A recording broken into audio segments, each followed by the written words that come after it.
శ్రీ మహాగణాధిపతయే నమః. ఐం మహాసరస్వత్యే నమః. శ్రీ లలితాంబికాదేవియే నమః.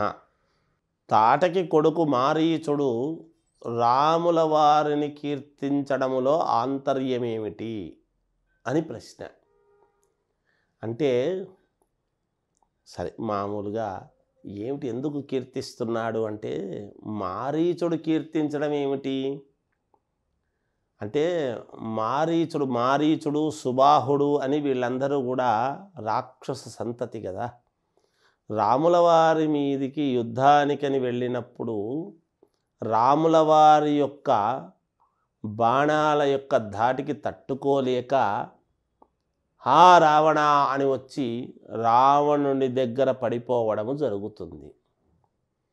అలా పడిపోయినప్పుడు వచ్చినవారు ఎవరో కాదు, చాలా మహోన్నతుడు. ఏదో మేము సరేలే అనుకున్నాము, నిజంగా మారీచ సుబాహులు అనేటువంటి వాళ్ళు చాలా మాయలు కలిగినటువంటి వాళ్ళు. వాళ్ళ యొక్క ధాటి అంతా ఇంత కాదు. మరి అటువంటి మారీచుణ్ణి రాముల వారి యొక్క బాణాలతో ఇది చేసేటప్పటికీ అప్పుడు రాముల వారి దగ్గర పడి ఎవరో అనుకున్నాము, ఒక మహనీయుడి వలె ఉన్నాడు, మేము ఏమాత్రము ఆయన ధాటికి తట్టుకోలేకపోతున్నాము అని రాముల వారిని కీర్తించేటువంటి విధముగా కీర్తిస్తూ చెప్పాడట రావణాసురుడికి. అలా చెప్పేటప్పటికీ రాక్షసులకు రాజు అయినటువంటి రావణాసురుడు ఆహా ఊరుకుంటాడా, అహంభావి, సరే మరి నిత్య శివపూజా దురంధరుడు, సాక్షాత్తు పరమేశ్వరుణ్ణి సైతం మెప్పించి ఆత్మలింగాన్ని పొందినటువంటి వాడు కదా, మరి రావణాసురుడు తానేమీ తక్కువ కాదు. అయితే మరి మారీచుడు ఏమిటి ఇలా చెబుతున్నాడు అనేటువంటిది ఆందోళన ఎవరికైనా కలుగుతుంది కదా. మారీచుడు చెప్పటమనే కాదు, ఒకానొక సందర్భములో రాముడు రావణాసురుణ్ణి ముహూర్త నిర్ణయము కోసము అని దగ్గరికి వెళ్ళినప్పుడు రావణాసురుడు శివపూజ చేస్తూ ఉండి పూజంతా అయిన తర్వాత బయట వచ్చి కూర్చొని ఉండేటువంటి రాముణ్ణి చూసేటప్పటికీ రాముడే అనుకున్నాడంట, ఏమి వర్చస్సురా వీడిది అని. అలా అనుకున్నాడు. ఎందుకు అంటే శివుడి యొక్క అంశతో అక్కడ రావణాసురుడు వచ్చినవాడు శ్రీరామచంద్రమూర్తి ఎవరు, సాక్షాత్తు శ్రీమన్నారాయణ స్వామి కదా, నారాయణుడే కదా ఆ అవతారంలో వచ్చాడు. చూసేటప్పటికీ అలా అనిపించింది.